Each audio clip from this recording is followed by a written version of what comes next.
I received a text message that shattered my world.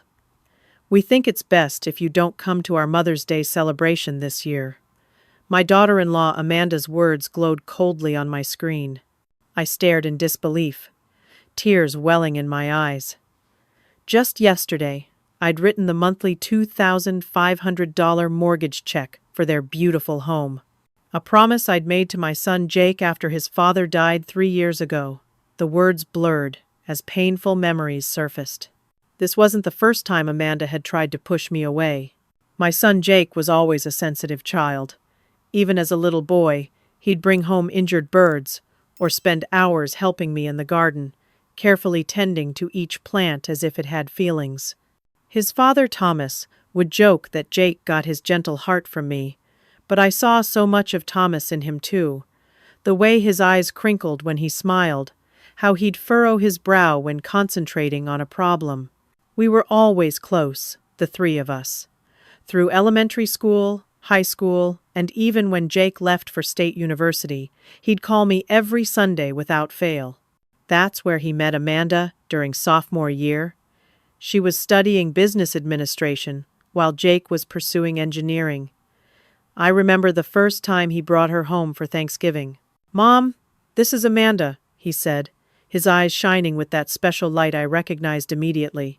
She was lovely then, with long auburn hair and a warm smile. She brought me a bouquet of sunflowers and a handmade card thanking us for welcoming her into our home. "Jake talks about you all the time, Mrs. Miller," she said, helping me in the kitchen without being asked. "He says you make the best apple pie in 3 counties.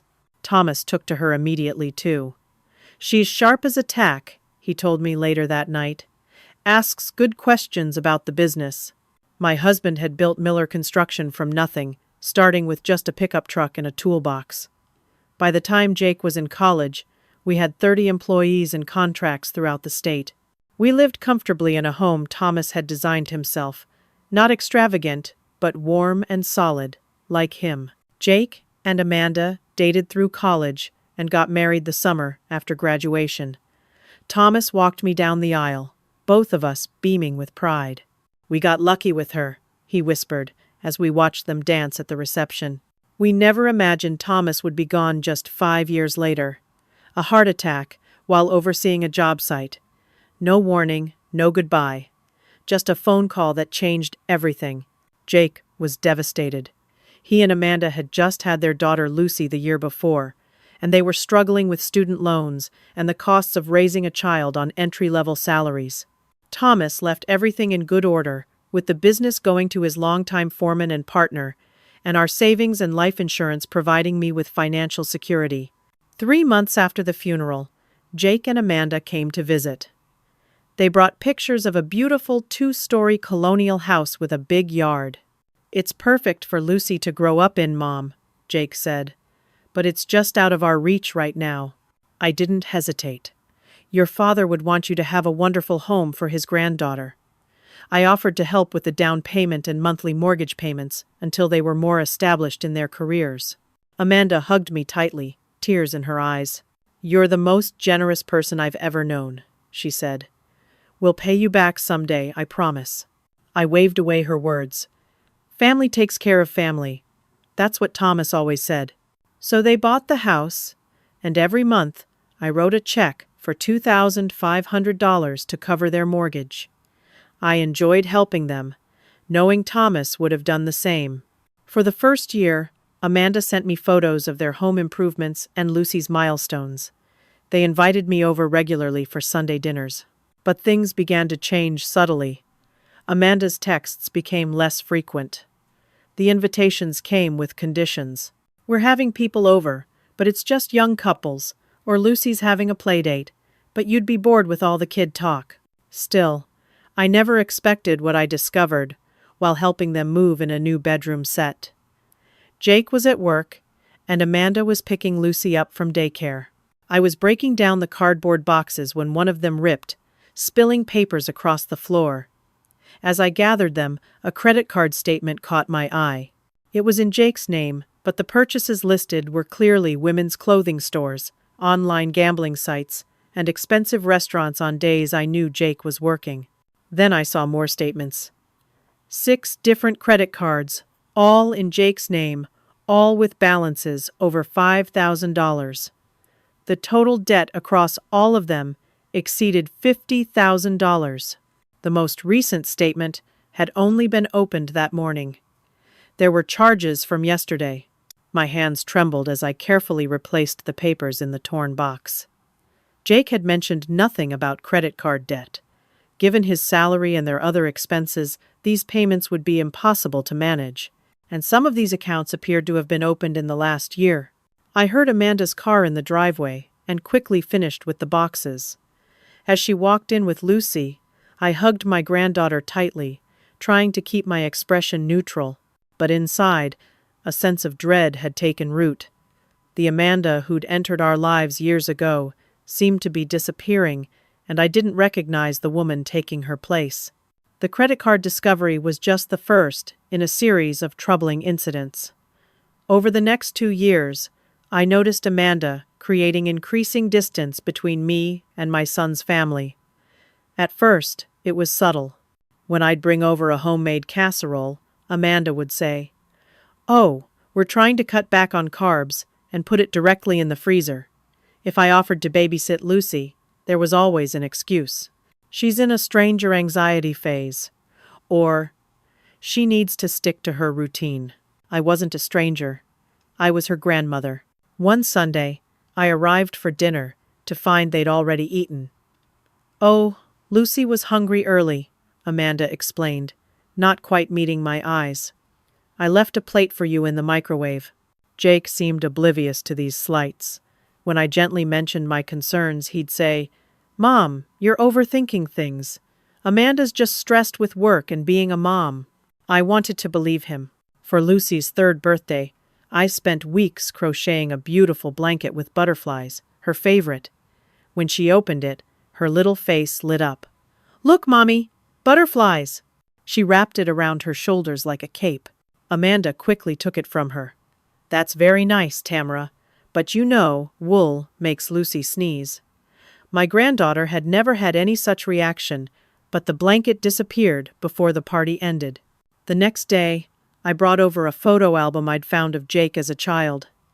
As we sat on the couch looking through it, Amanda began rearranging the pillows around me. "These really should be placed at a 45-degree angle," she said, practically pushing me aside. "And this coffee table is too close to the sofa." She spent the next hour rearranging furniture while Jake and I tried to continue our conversation. When I got up to use the restroom, I noticed my butterfly blanket in the donation box by the front door. Christmas came, and I wasn't invited to their home. "We're having a small celebration this year," Jake explained over the phone. "Amanda's parents are coming, and with the 4 of us plus Lucy, the dining room will be pretty tight." Their dining room comfortably seated 8. I spent Christmas alone, looking at the gifts I'd bought for them beneath my small tree. Still, I kept writing those mortgage checks. Family takes care of family. The following spring, I arrived unannounced with flowers for Amanda's birthday. Through the living room window, I could see her laughing with a group of friends. I rang the doorbell, and her smile fell when she saw me. "Tamara, we're having a small get-together," she said, not opening the door fully. "I would have invited you if I thought you'd enjoy it." I counted at least 10 people behind her, including several older women who appeared to be around my age. "I just wanted to drop off these flowers for your birthday," I said, trying to keep my voice steady. The pink ones reminded me of the dress Lucy wore to her dance recital. "The recital you missed," Amanda said, taking the bouquet without thanks. "The recital I wasn't told about," I corrected gently. Jake had been deeply apologetic later, claiming he thought Amanda had invited me. That summer, I helped finance a family vacation for them to Disney World, sending along extra money for souvenirs for Lucy. When they returned, Jake brought my granddaughter over with a Mickey Mouse plush toy. "Grandma, look what Daddy got me," she said, showing me the toy's special light-up feature. "That's wonderful, sweetheart," I said, not mentioning the souvenir money. It didn't matter, as long as Lucy was happy. But things came to a head at Lucy's 4th birthday party. It was a princess theme, with a bounce castle in the backyard and 24 children running around in costumes. I arrived early to help set up, bringing a special tiara I'd found for the birthday girl. Amanda barely acknowledged me, directing me to set up chairs far from where she was arranging food. I noticed her mother was in the kitchen, preparing the cake I had traditionally made for Jake throughout his childhood, and which I'd offered to bring for Lucy. During the party, I tried to take photos of my granddaughter, but Amanda repeatedly steered her away. "Lucy, come over here for the official photographer," she called whenever I raised my camera. Later, as the children ate cake, I went inside to use the restroom. As I approached, I heard Amanda's voice from the kitchen. "I know, right? The only reason we still let her visit is because of the checks she writes." Her friend responded, "That's rough. How much longer do you have to put up with her? Jake says we're 3 years away from paying off the mortgage completely. Then we'll finally be free of her interference. I'm counting the days." I froze, my heart pounding in my chest. I'd suspected Amanda's feelings, but hearing them stated so baldly knocked the wind from me. I slipped back outside without being noticed and made it through the rest of the party in a daze. When I left, I hugged Lucy extra tight, wondering if Amanda would someday try to separate me from my granddaughter completely. Later that night, I looked at old photos of Jake growing up, of Thomas holding our son on his shoulders, of the 3 of us on family camping trips and holiday gatherings. What would Thomas say about this situation? He'd probably tell me to be patient, to keep the peace for Jake's sake. But Thomas had never been very good at spotting manipulation. He always looked for the best in people. I resolved to maintain my relationship with my son and granddaughter, no matter Amanda's attempts to exclude me. But the birthday party conversation had planted a seed of worry that would soon grow into something I couldn't ignore. April showers brought May flowers, and with them, Mother's Day approached. It had always been a special holiday in our family. Thomas would help Jake make me breakfast in bed, with toast invariably burned and eggs often undercooked, but made with such love that they were the best meals of my year. After Thomas passed, Jake continued the tradition, bringing Lucy along to present me with handmade cards and small gifts. The week before Mother's Day, I wrote out the mortgage check as usual, $2,500. I added a note saying I was looking forward to our Mother's Day celebration, assuming I would be included as I had been every year since Lucy's birth. The check was mailed on Thursday. On Saturday morning, my phone pinged with a text message from Amanda. "We think it's best if you don't come to our Mother's Day celebration this year." I read the words multiple times, certain I had misunderstood. When their meaning finally sank in, I felt physically ill. Not welcome? On Mother's Day? I was a mother too, Jake's mother. With shaking hands, I called my son. It rang 4 times before he answered, his voice tight and uncomfortable. "Hey, Mom!" "Jake, I just got a text from Amanda about tomorrow. There must be some mistake." The pause before he replied told me everything. "We just want a quiet celebration this year, Mom. With everything going on, you know." "What's going on, Jake?" I asked, my throat constricting. "Is someone sick? Is there a problem I don't know about?" "No, nothing like that. We're just," Amanda thinks. "It would be better this way." I could hear the strain in his voice, picture him running his hand through his hair, the way he did when stressed, just like his father used to do. "Better for whom, Jake?" "Not for me. Is it better for you, not having your mother at a Mother's Day celebration?" "Mom, please don't make this difficult. Amanda's mind is made up, and I need to support my wife." Support his wife by hurting his mother. The words stung like a physical slap. "Can I at least see Lucy tomorrow? Maybe I could pick her up for ice cream in the afternoon?" Another painful silence. Amanda's got the whole day planned. "Maybe next weekend."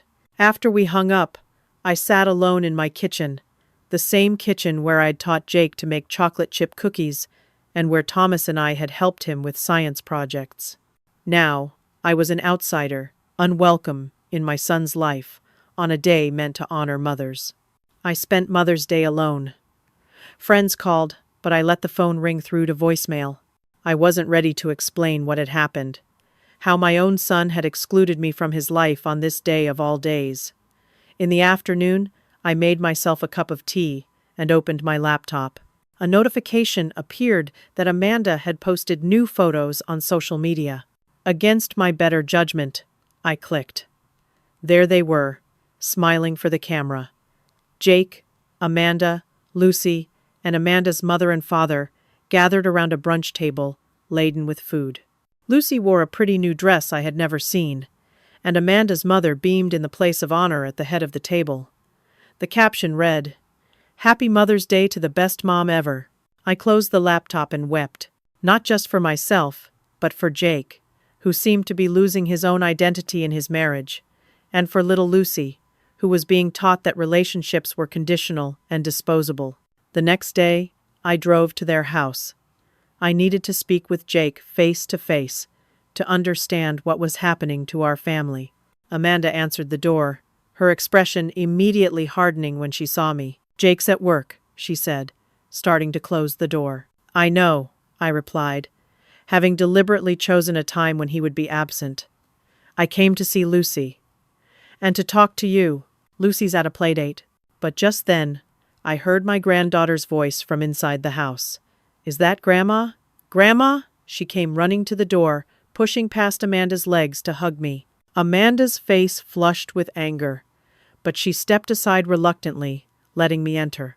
Lucy chattered excitedly, showing me her new toys and the drawing she'd made at preschool. I listened attentively, treasuring these moments that were becoming increasingly rare.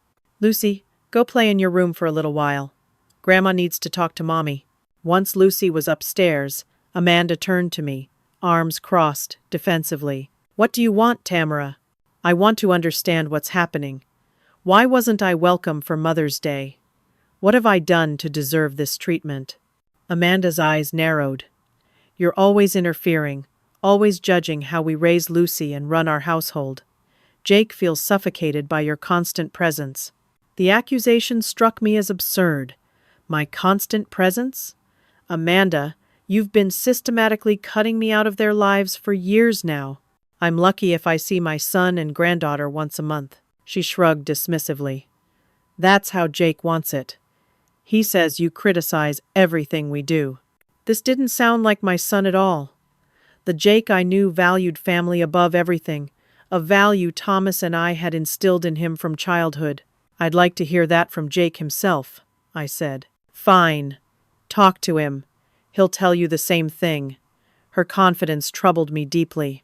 As I was preparing to leave, Lucy came downstairs and hugged me goodbye. "Grandma, can I tell you a secret?" she whispered loudly, in the way children do. "Of course, sweetheart."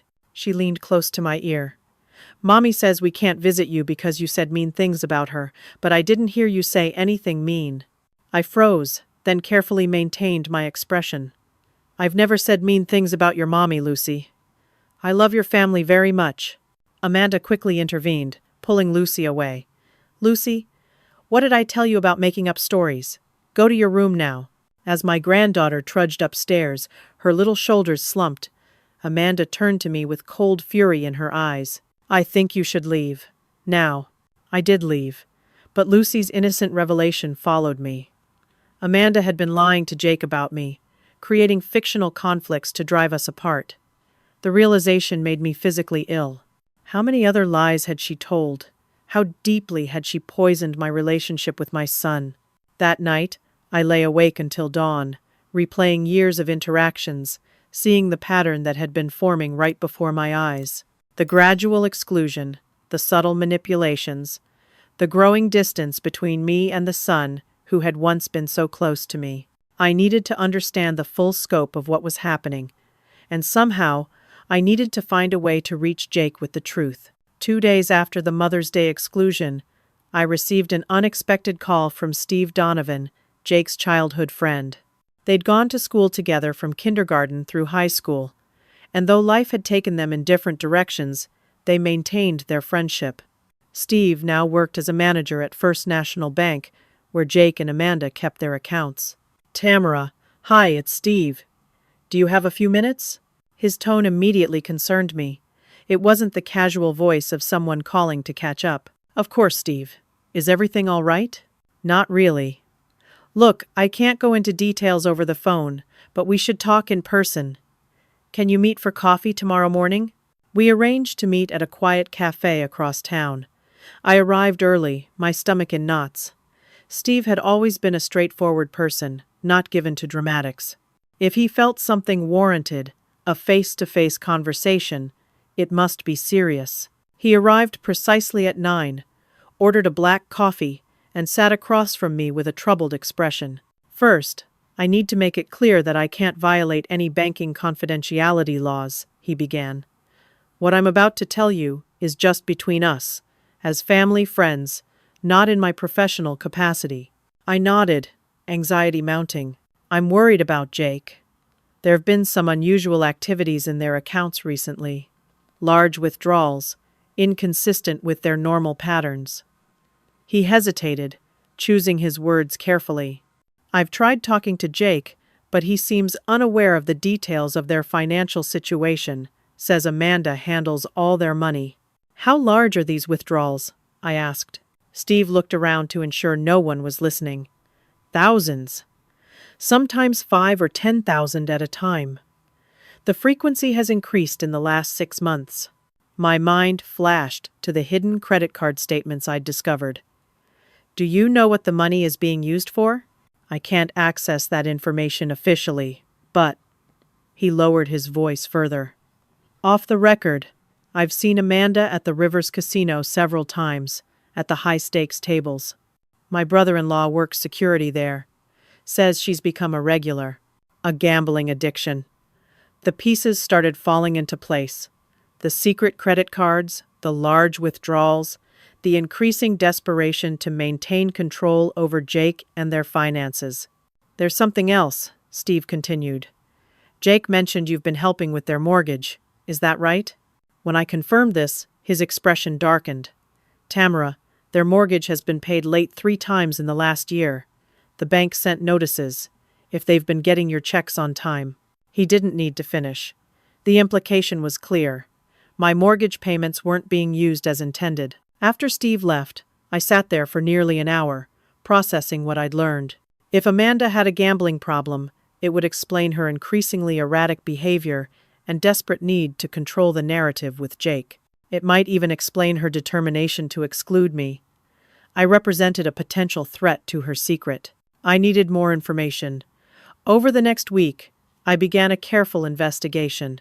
First, I called the mortgage company, posing as Amanda to request information about their payment history. The customer service representative cheerfully informed Mrs. Miller that the account was currently 30 days past due, with a warning letter already sent. Next, I visited several local pawn shops. At the third one, the owner recognized Amanda's name immediately. Oh yeah, she's been in here a bunch of times. Always has nice jewelry or electronics. Last month, she brought in a beautiful gold watch. Said it was her father-in-law's that nobody wanted anymore. My heart sank. Thomas's watch. The one I'd given Jake after the funeral. A family heirloom his father had planned to present on his 30th birthday. Jake had been so moved when I gave it to him, promising to treasure it always. Now it sat in a pawn shop display case with a price tag of $800. I bought it back immediately. Grief and anger warring within me. My most disturbing discovery came completely by accident. I had emailed Amanda about possibly taking Lucy to the zoo the following weekend. Minutes later, I received an email clearly not meant for me. Amanda had apparently hit reply instead of forward, sending me a message intended for her sister. Dealing with the old lady is exhausting. She's trying to see Lucy again, but I'll come up with some excuse. Only 8 more mortgage payments and we're free and clear. Then we can put the plan in motion. Jake's company has an opening in their Phoenix office, across the country from his mother. Once we're there, visits will be impossible. The old bat can die alone for all I care, as long as she finishes paying for our house first. I stared at the screen in shock. Not only was Amanda planning to take my son and granddaughter away permanently, but she had been using me solely for financial gain all along. The caring, grateful daughter-in-law, who had entered our lives years ago, had been replaced by someone calculating and cruel. The evidence was overwhelming, but I knew Jake wouldn't believe me without proof he couldn't deny. Amanda had spent years undermining my credibility with him. If I confronted her directly, she would simply spin more lies. I needed irrefutable evidence and a carefully considered approach. I printed the misdirected email, gathered bank statements showing the missed mortgage payments despite my regular checks, took photos of the credit card statements in Jake's name, and documented the redemption of Thomas's watch. Each piece of evidence went into a folder. The weight of it felt like a stone in my hands.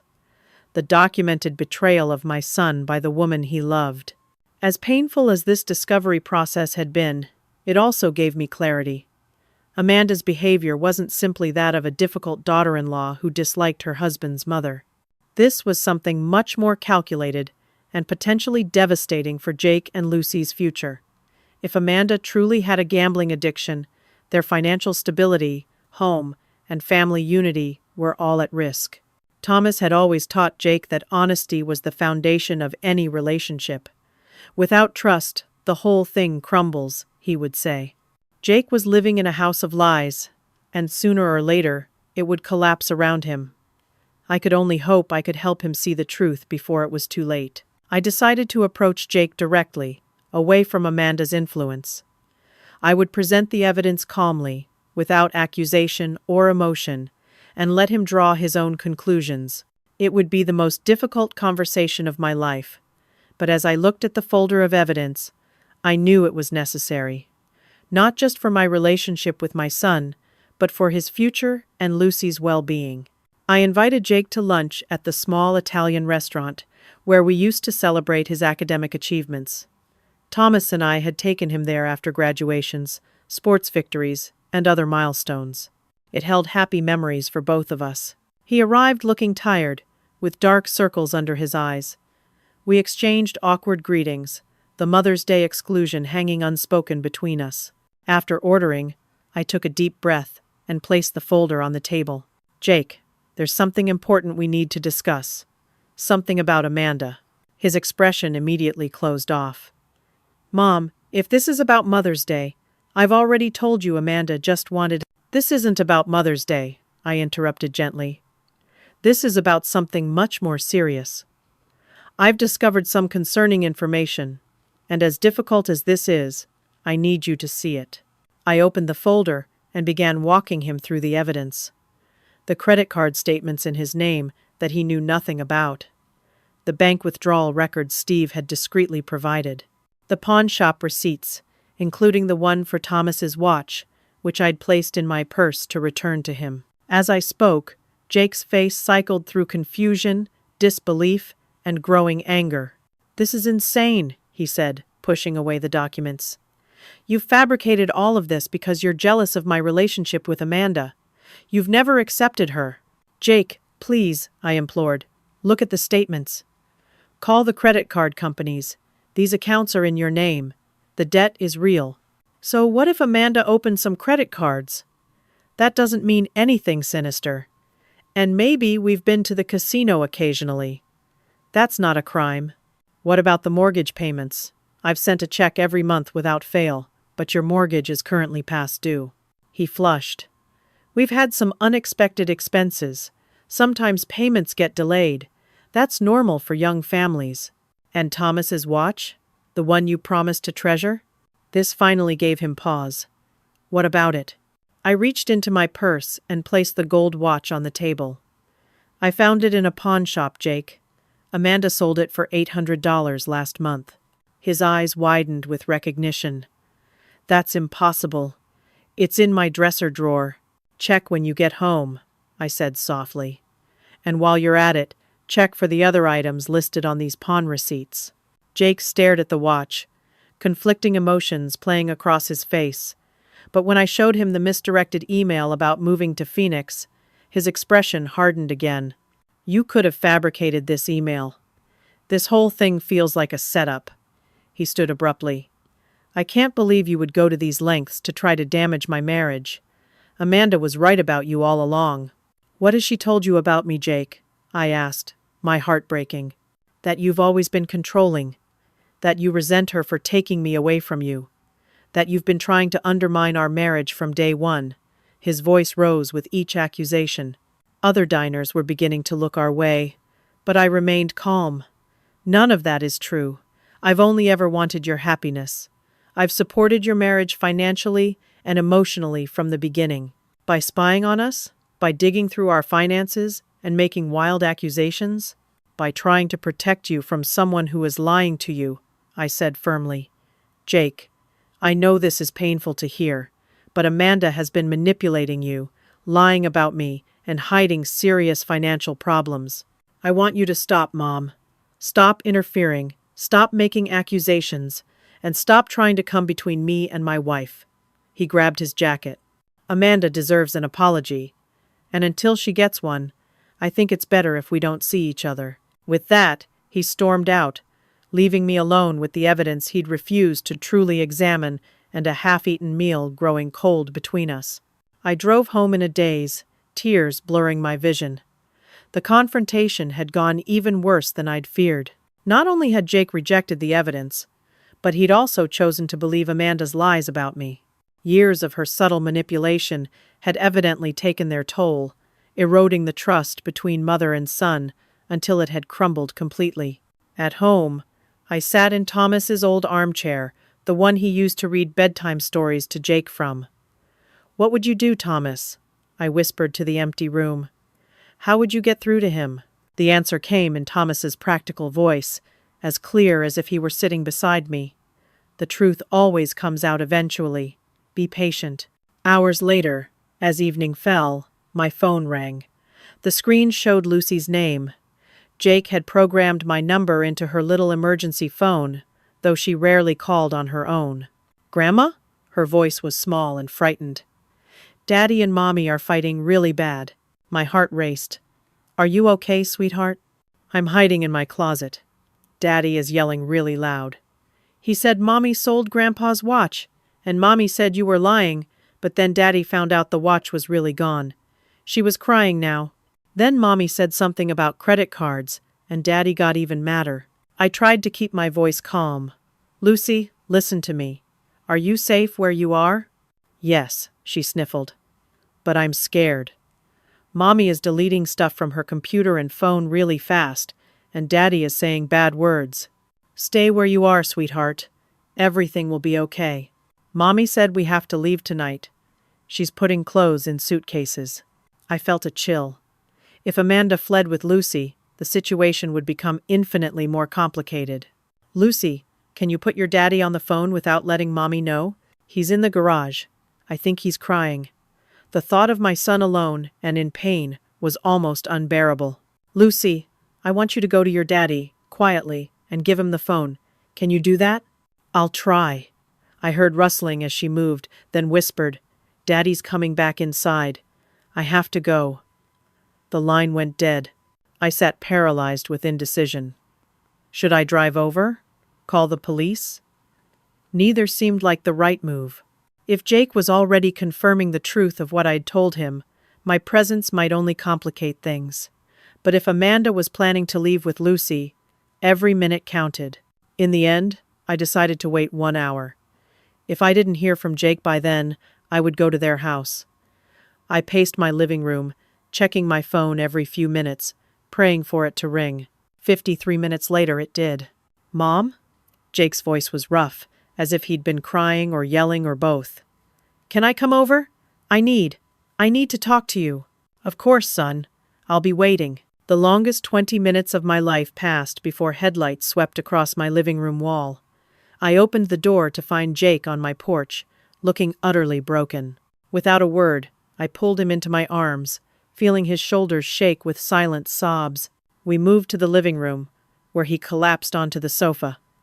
"You were right," he said simply, "about everything." Jake sat in Thomas's armchair, head in his hands. I gave him space, waiting for him to speak first. Finally, he looked up, his eyes red-rimmed and lost. "After I left the restaurant, I went straight home. I needed to prove you wrong." He gave a bitter laugh. "I was so sure the watch would be there, that all of this was some misunderstanding or something you'd invented. But it wasn't there," I said gently. Not only was it gone, but so were my grandfather's cufflinks, the signed baseball I'd kept since I was 10, and the first edition book Dad gave me for college graduation. He swallowed hard. I confronted Amanda. Sure, she'd have some explanation. Instead, she got defensive, then angry, said I never gave her enough money for what she needed. I remained silent, letting him continue at his own pace. When I mentioned the credit cards, she denied everything at first. But then I found statements in my desk drawer. Over $70,000 in debt, Mom, in my name. I never authorized any of it. Oh, Jake, I whispered. I called the companies. The accounts were opened using my personal information, but the contact emails and phone numbers were all Amanda's. She's been intercepting the statements and making minimum payments, but the balances keep growing. His voice cracked. When I confronted her with this, she finally broke down. Admitted she's been gambling for years, started small, got bigger. She said she always intended to win it all back and pay everything off before I ever found out. The confession confirmed my worst fears, but hearing it from Jake made it real, in a way my own discoveries hadn't. There's more, he continued, his expression haunted. Your mortgage checks. She's been depositing them into a separate account I knew nothing about. Some went to gambling debts, some to minimum payments on the credit cards. Almost none of it went to our mortgage. The mortgage company said you're behind on payments. Jake nodded miserably. 3 months behind. They're threatening foreclosure, Mom. We could lose the house. I reached for his hand, squeezing it gently. What about Lucy? Where is she now? With my neighbor Sarah. I couldn't let her stay home with. He couldn't finish the sentence. Amanda was packing bags when I left. Threatened to take Lucy and go to her sister's in Colorado. Said if I told anyone about her gambling, she'd make sure I never saw my daughter again. The desperate threat of a cornered addict. She can't legally do that, Jake.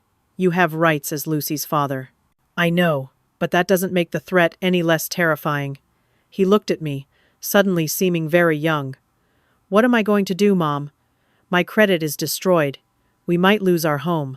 My daughter is frightened and confused. My marriage is. He trailed off, unable to put words to the devastation. First, you need legal advice, I said firmly, both for the financial fraud and to protect your rights as Lucy's father. I can't afford a lawyer, not with all this debt hanging over me. I can, I said simply, and I will. Jake, you're not alone in this. He broke down then, years of tightly controlled emotion finally spilling over. I held my son as he cried, just as I had when he was a little boy with skinned knees or a broken toy. Only this time, the wound was far deeper, and no mother's kiss could make it better. When he had composed himself, we made a plan. First, he would stay with me for a few days, giving both him and Amanda space to process what had happened. He'd pick up Lucy from the neighbors in the morning. I would call my bank first thing to cancel the most recent mortgage check, which apparently hadn't yet been processed. What about Amanda? He asked. Despite everything, she's still Lucy's mother, and she needs help, professional help. His compassion, even in the face of such betrayal, reminded me so much of Thomas. Addiction is a disease, I agreed. If she's willing to get treatment, that should be part of whatever arrangement you make going forward. Jake nodded slowly. I don't know if our marriage can survive this, Mom. The financial deception, the lies about you, using your generosity while planning to cut you out of our lives. It's too much. But for Lucy's sake, I want to handle this as constructively as possible. One step at a time, I advised. For tonight, you need rest. The next morning, I called the bank and stopped payment on the mortgage check. Then I contacted my lawyer, Howard Greenblatt, who had handled Thomas's estate and had been a family friend for decades. Identity theft, financial fraud, and potential child custody issues, he summarized after I explained the situation. We need to move quickly, especially if Amanda is threatening to leave with Lucy. Within hours, Howard had arranged for a forensic accountant to begin untangling the financial mess. He filed emergency paperwork to prevent Amanda from taking Lucy out of state and set up a meeting with a family counselor who specialized in addiction issues. Jake returned from picking up Lucy, my granddaughter clinging to him like a lifeline. She ran to me when she saw me, burying her face in my lap. "Is Mommy sick?" she asked. "Daddy says she has a sickness that makes her make bad choices." "That's right, sweetheart," I said, stroking her hair. "And she needs special doctors to help her get better. Like when I had strep throat and needed medicine?" "Something like that," I said, meeting Jake's eyes over her head. "But this medicine is different, and it takes longer to work." The next days passed in a blur of lawyer meetings, bank visits, and hushed conversations after Lucy was asleep. We learned the full extent of Amanda's gambling. Nearly $120,000 lost over 3 years, with debts spread across multiple credit cards, personal loans, and money borrowed from friends under false pretenses. More disturbing were the plans we discovered on her laptop, which Jake had brought with him. Amanda had indeed been planning to convince Jake to relocate to Phoenix, where her gambling debts wouldn't follow them. She had researched jobs for him, schools for Lucy, and apartments far from any casinos, apparently believing a fresh start would solve her addiction. A week after Jake discovered the truth, we arranged a meeting with Amanda at Howard's office. She arrived, looking haggard but defiant, her own lawyer in tow. Jake presented her with 2 options. Enter a residential treatment program for gambling addiction, agree to financial transparency and supervision going forward, and participate in family counseling, or face criminal charges for identity theft and credit card fraud, plus a contentious divorce and custody battle. "We have enough evidence to pursue criminal charges," Howard explained calmly. "But Jake prefers a solution that allows you to get help and maintains your relationship with your daughter." Amanda's lawyer, after reviewing the evidence, advised her to accept the first option. After a tense negotiation, Amanda agreed to enter a 90-day treatment program with supervised visitation with Lucy afterward. Jake would remain in primary custody of their daughter while living temporarily in my home, giving them time to address the financial disaster before making decisions about the house. As for the mortgage, I made a difficult but necessary decision. I would not continue the monthly payments as before. Instead, I established a trust for Lucy's education that neither Jake nor Amanda could access. I also offered to help Jake with a fresh start, either catching up on the mortgage or finding a more affordable home once Amanda completed treatment and their future was clearer. "You're not enabling them anymore," Howard said approvingly. "You're supporting recovery and protecting your granddaughter. Thomas would be proud." The words brought unexpected tears to my eyes. I hope so. As Amanda was preparing to leave for the treatment center, she asked to speak with me privately. We sat in Howard's conference room, the first time we'd been alone together since the confrontation. "I want you to know," she began haltingly, "that it didn't start out as manipulation. When we first met, I genuinely liked you and Thomas. I wanted to be part of your family." "What changed?" I asked. She stared at her hands. "The gambling started small, just for fun. Then it became an escape, a rush. The more I lost, the more desperate I became to win it back. I started seeing your financial help as an entitlement. Then, as something I resented, needing. And the lies about me to Jake? I was afraid you'd see through me, discover what I was doing. So I had to discredit you first." She finally met my eyes. "I don't expect forgiveness, Tamara, but I am sorry." I studied her face, searching for sincerity. "I hope the treatment works, Amanda. Not for my sake, but for Lucy's. She deserves a healthy mother, and Jake deserves a better wife than I've been," she admitted quietly. Whether their marriage would survive remained to be seen. But as she left for treatment, and we began the long process of rebuilding, I felt a weight lifting. The truth had finally come to light, painful as it was. Now healing could begin. 3 months passed, bringing changes to all our lives. Jake and Lucy settled into a routine at my house. My grandson's bedroom became Lucy's, decorated with butterflies and fairy lights. Jake took the guest room, returning to the space he'd occupied during college summers. Having them with me filled my home with life again, easing the loneliness that had become my constant companion since Thomas died. In the mornings, I would help Lucy get ready for preschool while Jake prepared for work. In the evenings, we would cook dinner together, Lucy standing on a stool to help stir the pasta or set the table with her special unicorn plate. On weekends, we visited parks, museums, and once, memorably, the zoo where a friendly giraffe had licked Lucy's hand, sending her into peals of delighted laughter. Jake threw himself into resolving the financial chaos Amanda had created. The forensic accountant, Howard, recommended identified over $150,000 in fraud and gambling losses. With evidence of identity theft, we were able to have many of the credit card debts removed from Jake's credit report. For the legitimate debts, we worked out payment plans that would take time, but weren't insurmountable. The house went into foreclosure, a painful but necessary consequence. With my help, Jake found a smaller but charming 3-bedroom home in a good school district, with a manageable mortgage he could handle on his own salary. I didn't offer to make the payments this time, but I did help with the down payment as a one-time gift. This way, you're truly independent, I explained. The house will be yours alone, no strings attached. Meanwhile, Amanda completed her 90-day residential treatment program.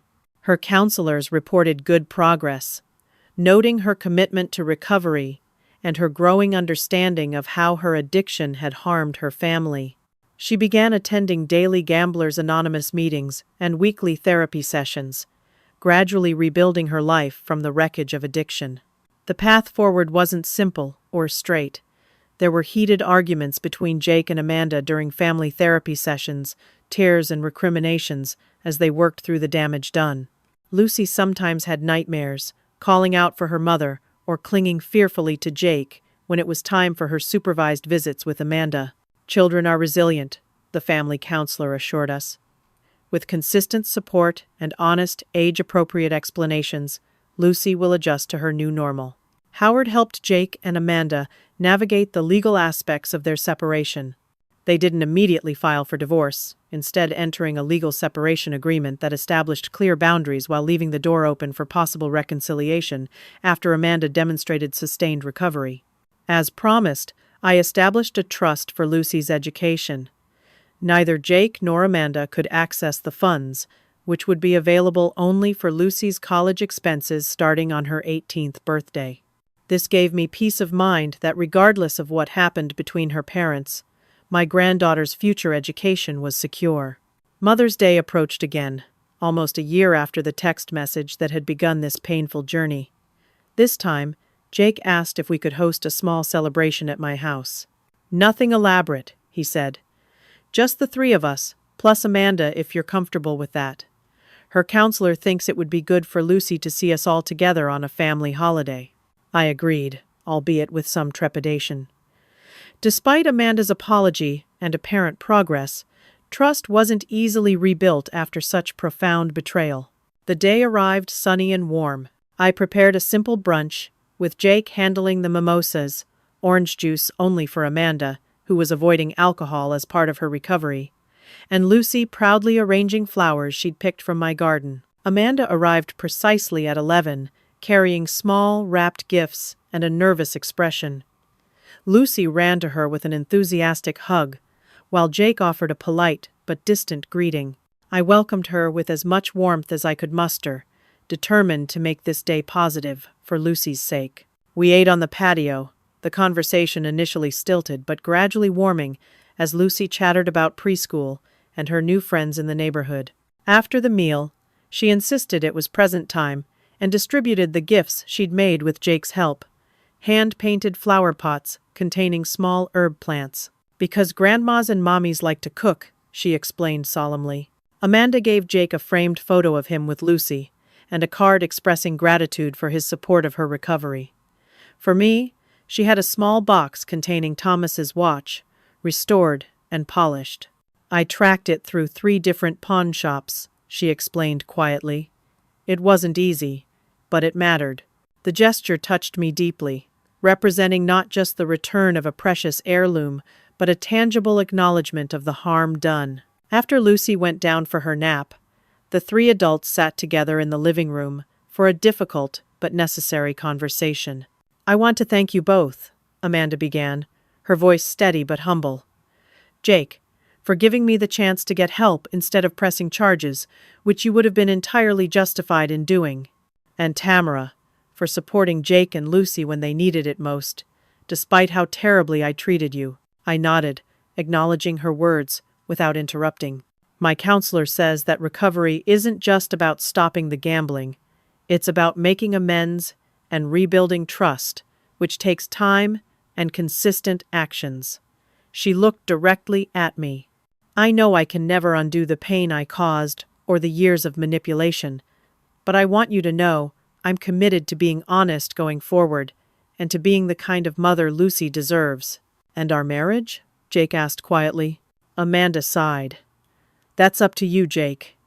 My counselor advised against making major relationship decisions in the first year of recovery.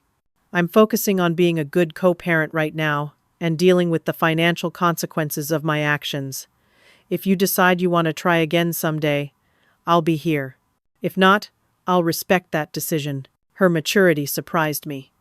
The Amanda of a year ago would have manipulated, cajoled, or threatened to get her way. This Amanda seemed to understand that she had broken something precious and that it might not be repairable. Jake nodded, neither accepting nor rejecting the possibility of reconciliation. "I appreciate your honesty. For now, let's focus on being good parents to Lucy. The rest will sort itself out in time." As Amanda prepared to leave, she paused at the door. "Tamara, would it be okay if I brought Lucy to visit you sometimes during my visitation days? She misses you when she's with me." The request, so different from her previous efforts to separate me from my granddaughter, brought unexpected tears to my eyes. "I'd like that very much." After she left, Jake helped me clean up from brunch.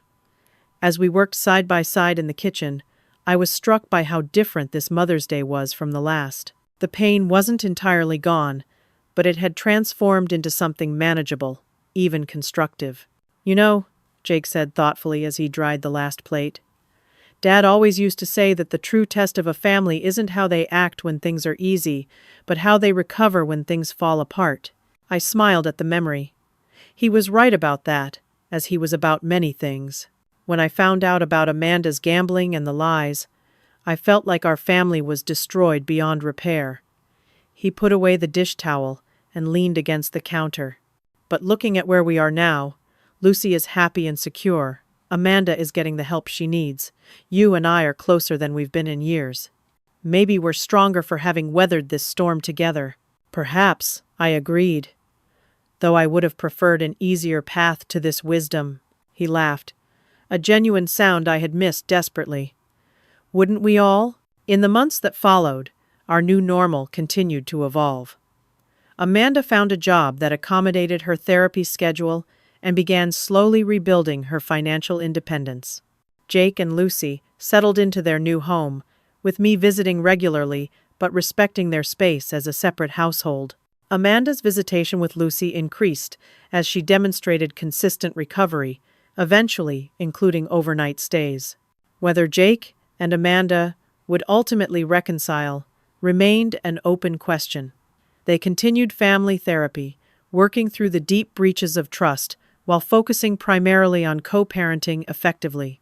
Sometimes I saw glimmers of the connection that had first brought them together. Other times, the weight of past deceptions seemed too heavy to overcome. But the most important healing was within each of us individually. Jake regained his confidence and independence, no longer caught between conflicting loyalties. Amanda confronted the addiction that had nearly destroyed her life and family, finding healthier ways to manage stress and emotional pain. Lucy thrived with the consistent love of both parents and her grandmother, secure in the knowledge that the adults in her life would keep her safe regardless of their own conflicts. And I learned perhaps the most valuable lesson of all, that true family relationships must be built on honesty and respect, not financial dependence or obligation. By continuing to write those mortgage checks while ignoring the warning signs of Amanda's behavior, I had enabled a situation that ultimately hurt everyone involved, including Amanda herself. The next Mother's Day, we gathered again, this time at Jake's new home. Amanda cooked, Jake handled decorations, and Lucy proudly presented cards she'd made herself. As I looked around the table at these people who had traveled such a difficult road together, I felt profound gratitude, not for perfect relationships or fairy tale endings, but for the honest, imperfect connections we had forged through crisis. Thomas would have been proud of his son, who had faced betrayal with compassion rather than revenge. He would have been proud of me, too, I think, for finding the courage to stop enabling and start truly helping. And though he never knew Amanda, I believe he would have respected her hard-won recovery and commitment to being a better mother. Sometimes the most loving thing you can do is to stop enabling harmful behaviors, even when it breaks your heart to do so. By canceling that mortgage check and confronting the painful truth, I hadn't just protected my financial interest, I had created space for authentic healing that money could never buy. Have you ever had to make a difficult decision that caused immediate pain but ultimately led to healing? I'd love to hear your stories in the comments below. And if this story resonated with you, please like, subscribe, and share with someone who might need to hear it. Thank you for listening to my journey, and I wish you wisdom and courage on your own path to authentic family relationships.